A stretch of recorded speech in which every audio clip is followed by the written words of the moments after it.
Any of you that want to come closer, it's lonely up here. A lot of people are interested in that other class. And when we're teaching from the four Gospels, it reminds me of the story they told about the three blind men who wanted to see the elephant. And when they came back, one said, well, I walked up to him and it's just like a big wall. And the other one said, well, I walked up there and I took a hold of something and it was just like a tree. And the third one came and he said, well, I walked up there and I got a hold of this little thing and it was kind of like a rope. So the moral of the story is for all three of those to get their information together and they'll know what an elephant looks like. But when we study from the Gospels, if there are four accounts of the same event, then we need to read all four of those and put them together because each one has some unique information in it. It's been a long time since I really studied in the Gospels, comparing the part that Jonathan had for us for tonight, the feeding of the 5,000, when Jesus was with some of his apostles and disciples there, and we'll talk about that in more detail as we go along. But in order to get the whole picture, we have to see what all four of the gospel writers said about that event. And those are, in case there's someone who doesn't have a copy of the outline, we're looking at Matthew 14, verses 13 through 21, at Mark 6, verse 33 through 44, Luke 9, verses 11 through 17, and finally John 6, verses 2 through 14. So in all four of the Gospels, the writers have written about this event where Jesus fed the 5,000. And we'll as we go along, I'm not going to read through those in the class. I'll depend on you to do that on your own, to read the four accounts. But we will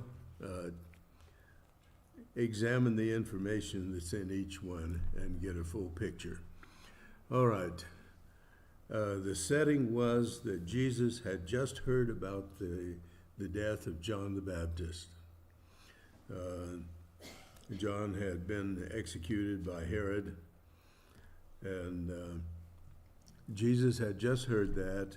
Also, right about that same time, the apostles that Jesus had sent out 2 by 2 to do mission work, they returned and they reported what they had done, all the things that had happened as they were going about from village to village. And so these were the things that were confronting Jesus right at this moment. And as we look at the events that take place there, Jesus tries to get away for a little solitude, no doubt grieving over the loss of John the Baptist, and also, as he mentions, that his disciples were tired after their journey, after they had been going about from village to village. So with all of this on his mind, Jesus burdened by these things, they get into a boat to go over to the other side of the lake. But the people, and incidentally, if you have a map in the back of your Bible, you see that Sea of Galilee is not a huge sea. It's not very big. And from wherever they were, crossing over to the other side, to the area of Bethsaida, it wasn't all that far, but it took them longer to go across in the boat than it did for the people who observed Jesus going across, for them to run around the end of the lake and be over there and catch up with him. So he really didn't get, at that point, the solitude that he was looking for. He didn't get to be alone, and we'll see that after all of this account is over, one of the gospel writers will mention that Jesus sent away the crowd and sent away his apostles back across the lake on a boat, and then he went to a lonely place for his prayer. So he eventually, after all of this has transpired, he eventually finds the opportunity to go and to engage in prayer. But anyway, with all of these things as a background, now we have a setting, and Jesus went across the lake on the boat. By the time he got over to the other side, the crowd had already run around, and he's confronted by a large crowd there. And let's see, it says, a reading from from Matthew's account. It says, "And when Jesus went out, he saw a great multitude, and he was moved with compassion for them, and healed their sick." So Jesus himself has his own burdens, but he's alert, he's aware, he's sensitive to the feelings of others and the needs of others. And I think this is a good lesson for us, looking at the way he handles this situation. He's no doubt tired. He's no doubt, he has his disciples with him, and they're tired. And yet, we're going to see that he takes advantage of an opportunity here that is a lesson for us too, as far as opportunities are concerned. But anyway, let's look at this account in Matthew.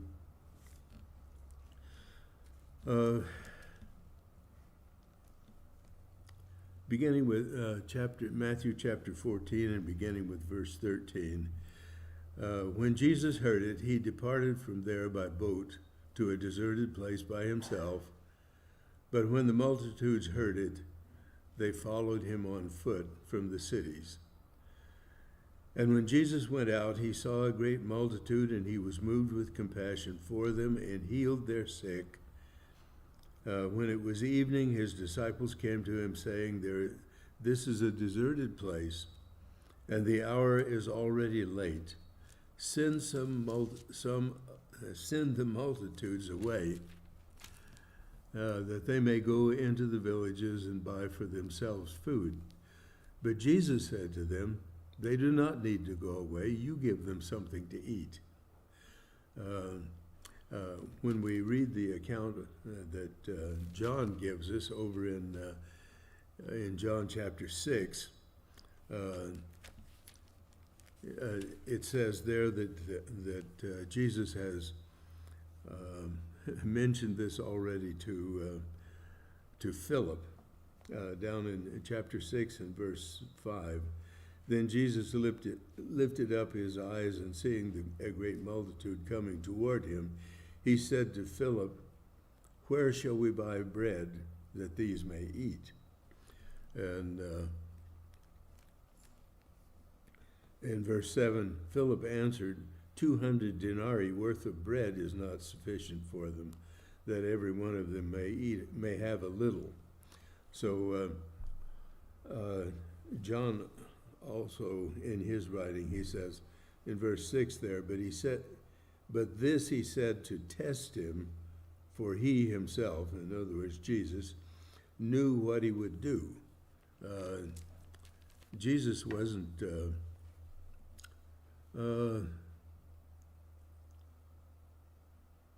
at a loss to what to do here.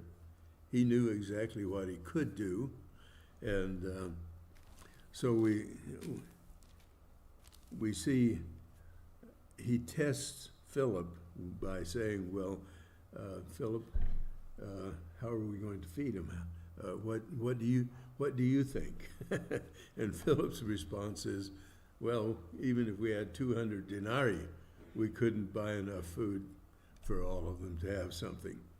So the disciples, they're thinking about the practicality. They're thinking about what their limitations are. But on the other hand, Jesus knows what his limitations are not, and knows what he can do. So when we look at this, there are several things that I think are significant. His intention first was to get away from the crowd, to have some time for prayer by himself. But when we look at these accounts, and Jesus is confronted by the crowd, it says he welcomed them. It says he spoke to them about the kingdom. One of the other accounts says he preached to them many things. It would be nice if we knew what all those things were. It would be very interesting to know exactly what he preached to them. But he talked to them about the kingdom. And right away, that is something that would have grabbed the attention of his Jewish audience. That was something they were interested in, something they were looking for and had been talking about in their history for centuries. So Jesus talked to them about the kingdom and other things that we're not aware of, other things that they needed to hear. But it says when he looked at them, he said he had compassion on them because they were like sheep without a shepherd. They're looking for something, but they don't really know what they're looking for. And that was part of the problem that the Jews had in the first century. They were looking for a Messiah. They were looking for the coming of a kingdom. They were looking for God's promise to be fulfilled. They had behind them at that point many of the prophets who spoke about things that would come when a Messiah came. And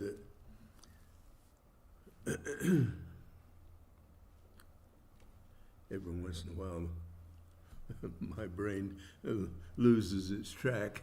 But anyway, all of these things would have been of great interest to the Jewish audience. And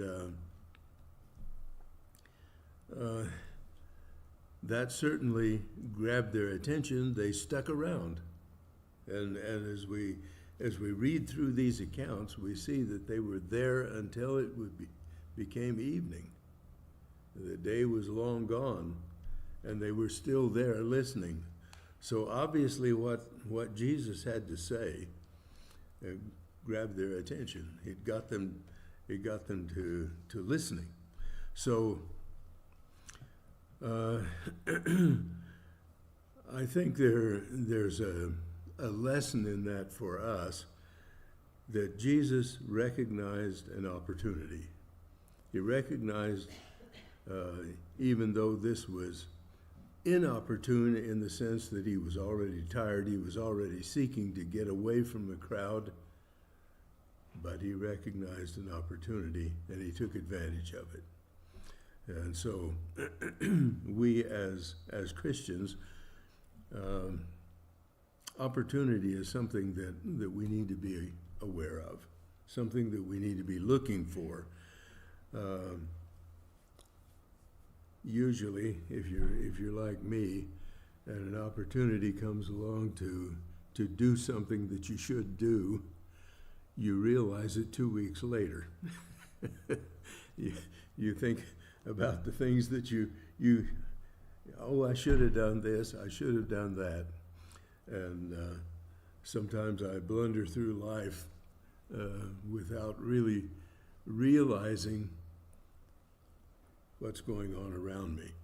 So the Bible does caution us and does encourage us to be sober and to be alert, to be aware. And so we have a good example here of Jesus, who his real intention was to get away from the crowd. His real intention was to go somewhere where he could be alone. He's got the death of John on his mind. He's got all these things that his apostles came back from their journey around the country, and they're reported to him. And these things are on his mind, and yet he's confronted with a crowd, and he takes advantage of it, and he preaches to them. Most of the accounts say that he talked to them about the kingdom. There's one says that he preached to them many things, the kingdom and many things. So we have to put all this together in order to get a clear picture of what's going on. So Jesus welcomed the crowd. He spoke to them about the kingdom. He taught them other things. He had compassion on them because they were blundering around and not really realizing what they were looking for. At that time, the Jewish mindset was, and thinking was, when the Messiah comes, there's going to be a kingdom set up here in Jerusalem. There's going to be we're going to be sort of a nobility in that kingdom. It's going to be here on earth. And yet, Jesus, in talking to them about the kingdom of Christ, talking to them about that, is getting them ready for the idea, getting them ready for what's going to happen on the day of Pentecost in just a short time, just a couple of years later, when the first gospel sermon will be preached there in Acts chapter 2 and the beginning of the church. The church comes into existence. All right. So these things happened. Jesus recognized the opportunity, took advantage of it. But then as he's speaking, the day wears on. And the disciples, their solution to it was, we'll send them away. There are villages around here. Let them go to those villages, find some food, find a place to stay. And Jesus says, they don't need to go away. But he tests Philip by asking him the question, where shall we buy food? Where shall we get bread? Where should we feed how should we feed all these people? And Philip's first thought is about, well, how much is it going to cost? 200 denarii. A denarius was it was Roman money at that time. It was the amount of money, one denarius was the amount of money that it cost for a man to live a day. So we can get an idea. At least that's the way they thought of it.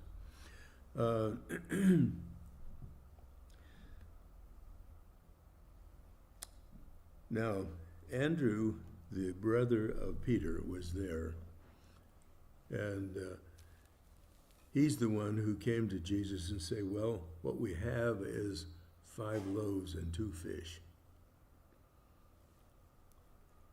But they had a crowd. They had 5,000 men there.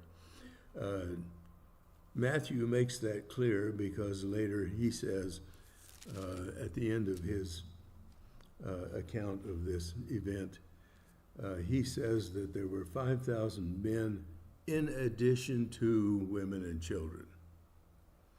And that doesn't come out very clearly in the translation because the word used there is andres, which in Greek means the males, the male, man, not anthropos, which means mankind, a human being. So it's very clear there in Matthew, he makes it clear, like I said, he put all these together and you begin to get a clear picture. Matthew makes it clear there that there were women and children there in addition to the 5,000 men that were in the crowd waiting to be fed. All right.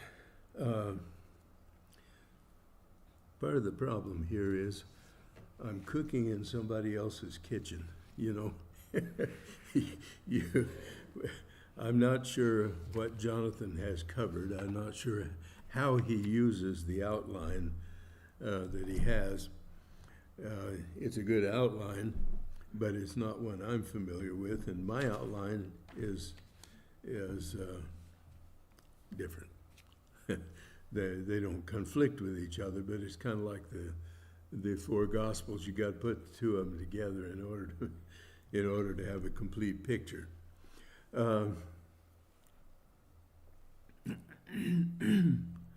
The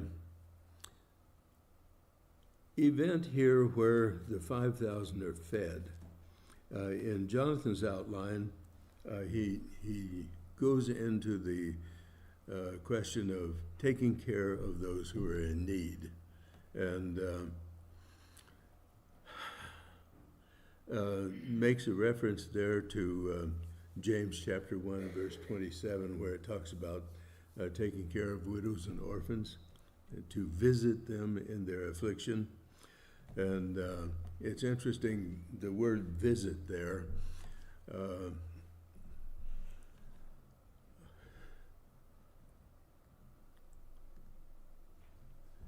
the word that's translated there for visit is the word, well, it's a long word. Anyway, episkeptisthai, and it means not just to go to somebody's house and say, oh, hello, I just wondered how you were, come by, thought I'd drop by. It's not this kind of visit. It means to take care of someone's needs or to pay attention to someone. And sometimes we have difficulty because of translators. And when we talk about visiting someone in their needs, we're not talking about going by and just saying hi. We're talking about going by and doing something helpful for them, doing something to take care of them. And so my personal feeling is that this situation where Jesus has the 5,000 people there, 5,000 men and the women and children, it's not a situation where people are starving or dying, but it is something where he recognizes that here are people who are hungry, people who it's going to be very difficult for them to get away from here and get to the towns around here and find food and find lodging. So he does take care of the needs of the people at that moment. John? Or Jim? I'm sorry. I would think this has more to do with, like you said, the widows and orphans, but more to do with the concept of taking care of strangers, okay? That was part of their culture, and it was take care of people that in this case, they were Could they have been sent away? Yes, but that's not hospitality. Okay. So,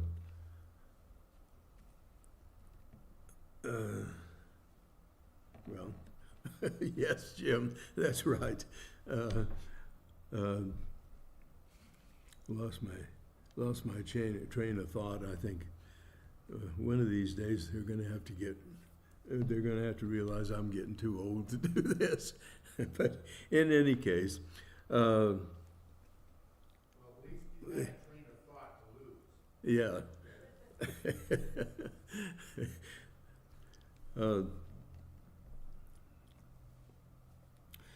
One of the things that comes to mind here when we talk about the feeding of the 5,000.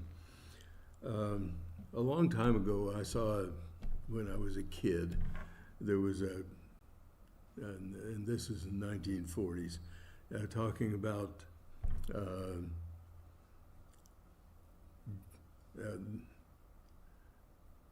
I remember a movie with an old man singing, and he was singing, "You got to do what you do with what you got." And sometimes I think that's a lesson we need to take to heart. We don't have the abilities that Jesus had, but we do have whatever's been placed in our hands, and that's what we're responsible for. Jesus recognized a need, and he took care of it. He took advantage of it. But also think about the fact that these people they're there, they're willing to listen, and by feeding them, Jesus has an opportunity to continue talking to them. There's no indication that he stopped talking to them, stopped telling them about the kingdom or whatever else he was preaching on that occasion, but instead this allowed him to keep his audience longer. And so I think maybe that's something that we ought to keep in mind when we have opportunity to study with someone, when we have opportunity to even just discuss together. I know how helpful it is sometimes when we have a visitor, or we have someone that we haven't seen for a long time, or maybe even we invite the preacher home to simply sit and talk about some of the scriptural things. How helpful that is.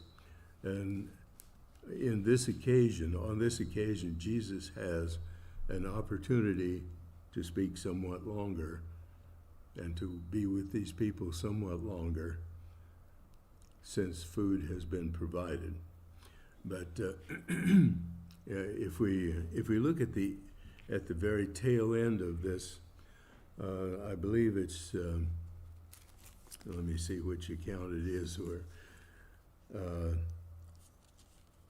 after he had finished speaking with them, and after they had been fed, and they took up the 12 baskets of leftovers, and John says, in order that nothing would be wasted, nothing be lost. After this is all said and done, Jesus sends his disciples back across the lake. He sends the crowd away, and then he goes and has his solitude, his time for prayer. So eventually he gets to do what he intended to do in the first place. But in the meantime, look what all has happened.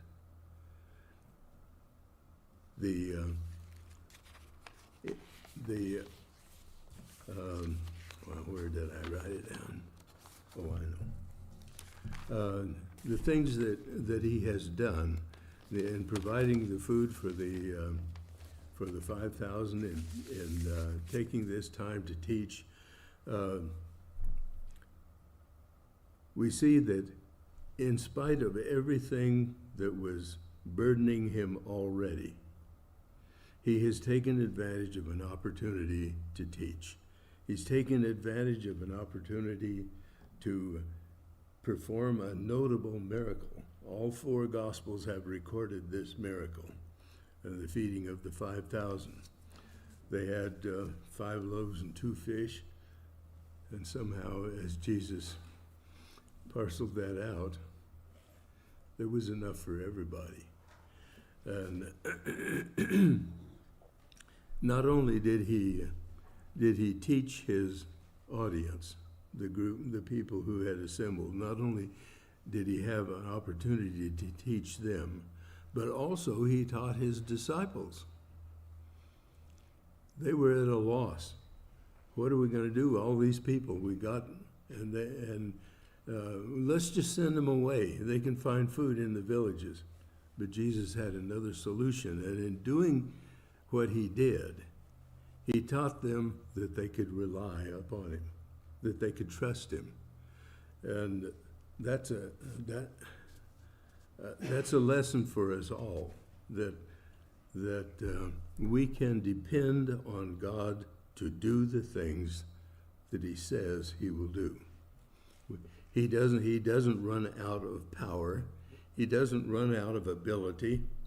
He doesn't run out of time, since he created it. All of these things are within God's control, and yet we need to learn to trust him. We need to learn to rely on him. And sometimes when we're confronted by situations, what's the situation he has here? He has 5,000 men and their wives and children. He needs to feed them.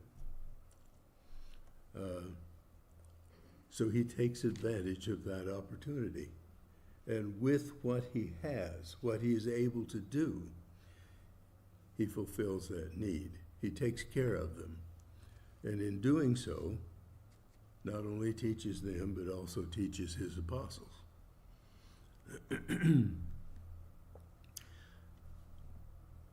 They learn to trust him. They learn to rely upon his abilities to do what he commanded, because they realized that what he asks us to do are not things that are beyond reason, that are beyond what we're able to do. And in all of this, we see Jesus sensitive to human needs. He's sensitive to the crowd because he says they're like sheep without a master. These people who are blundering around, they think they know what they want.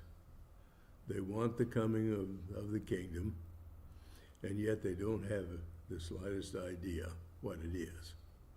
They're looking for something earthbound. They're looking for something with a king and with a structure like all the other kingdoms around.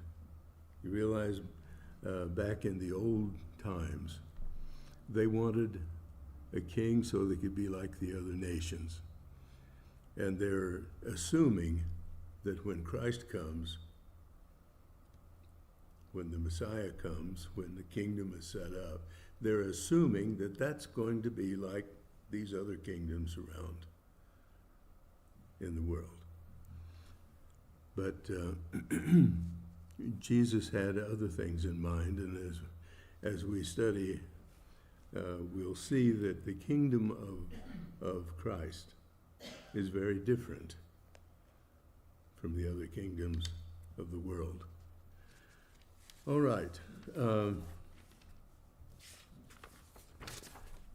I'm sure that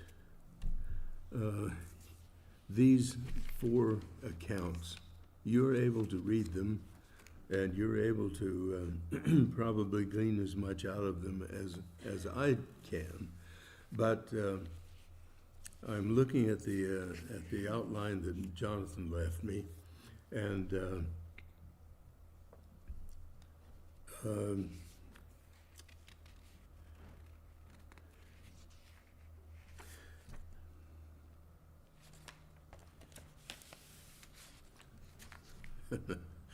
I guess I have to say I don't quite know how to follow it.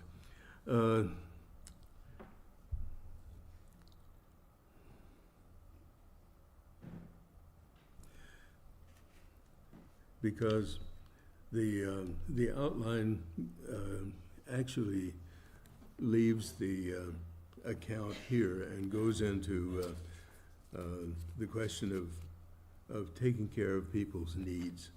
And certainly that is a Christian consideration. And we do have plenty of information in the scriptures to guide us in that direction, that we need to help others in their need, that we need to take advantage of opportunities. The outline that Jonathan has here goes to James chapter 1 and verse 27, where it says, "Pure and undefiled religion before God and the Father is this, to visit orphans and widows in their trouble and to keep oneself unspotted from the world." That's very, well, there's a whole lot more in that than just simply taking care of orphans and widows. We have to understand what they understood in the first century. What is an orphan and what is a widow? And in the first century, orphans were considered to be any child whose father is either dead or gone. So we normally think of an orphan as with no parents at all. But in the first century, the consideration there was a woman with children is a widow and orphans. So when we read this, we need to understand that there's more in it than just what we think of in our 21st century way of thinking. That we visit. Remember, I talked about the word visit, that it means more than just going by and saying hi. It means to actually help somebody, and at the same time to keep oneself unspotted from the world. Well, we're not going to accomplish much if we take care of physical needs and at the same time lose sight of spiritual needs and lose sight of our own spiritual well-being. So the outline here talks about various excuses we may have for not helping, for not doing what we ought to do, and I think they're all valid. It's just that I don't see a close connection between that and our example in feeding the 5,000. They were people who had an immediate need. They were hungry, but they weren't starving to death, and they weren't dying. But that doesn't relieve us of the responsibility of helping those who are in need. We don't have the abilities that Jesus had to take 5 loaves and 2 fish and turn it into a meal for 5,000 people, plus 5,000 men, plus women and children. But we do have whatever God has placed in our hands, whatever we have in the way of materials, whatever we have in the way of ability, whatever we have in the way of opportunity. All of these things are things that are placed in our hands, and we need to use them. But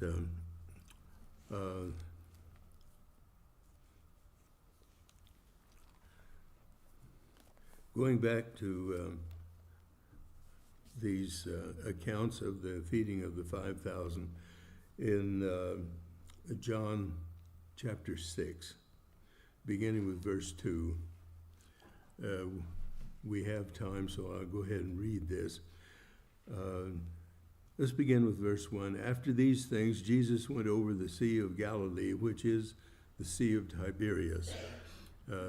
Why did he explain the Sea of Tiberias? Because that was the Roman name for the Sea of Galilee. Then a multitude followed him because they saw his signs which he performed on those who were diseased. And Jesus went up on the mountain, and there he sat with his disciples. Now the Passover, a feast of the Jews, was near. Then Jesus lifted up his eyes, and seeing a great multitude coming toward him, he said to Philip, "Where shall we buy bread that these may eat?" But this he said to test him, for he knew what he would do. And Philip answered him, 200 denarii worth of bread is not sufficient for them, that everyone may have a little. But one of his disciples, Andrew, Simon Peter's brother, said to him, "There is a lad here who has 5 barley loaves and 2 small fish. But what are they among so many?" Then Jesus said, "Make the people sit down." Now there was much grass in that place. So the men sat down, in number about 5,000. And Jesus took the loaves, and when he had given thanks, he distributed them to the disciples, and the disciples to those sitting down, and likewise of the fish, as much as they wanted. And when they were filled, he said to his disciples, "Gather up the fragments that remain, so that nothing is lost." Therefore they gathered them up and filled 12 baskets with fragments of the 5 barley loaves which had been left over by those who had eaten. Then those men, when they had seen the sign that Jesus did, said, "This is truly the prophet who is come into the world." Now it goes on from there. They're going to draw a conclusion that they shouldn't yet, but they did recognize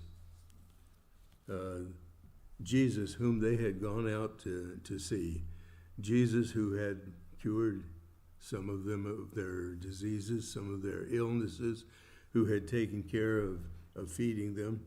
They did recognize that here is someone who is beyond just another preacher, just another speaker, just another person out here in the wilderness preaching what he wants to. Here is somebody who's real. Here's somebody who really has the power of God behind him.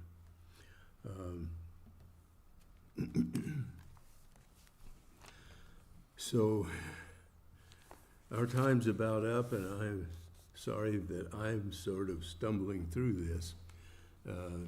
But I think if we read all 4 of those accounts and we look at the information, we see that they complement one another. And this is something that we ought to take to heart, because we have a lot of people who criticize the Bible, criticize Scripture, and they're trying to say, well, the Bible's full of conflicts, the Bible's full of things that don't agree. And yet, if we look at the details, instead of disagreement, we find one is complementing the other, that these facts all go together, and they all help us to have a clear picture. And our 45 seconds. So thank you for your patience this evening.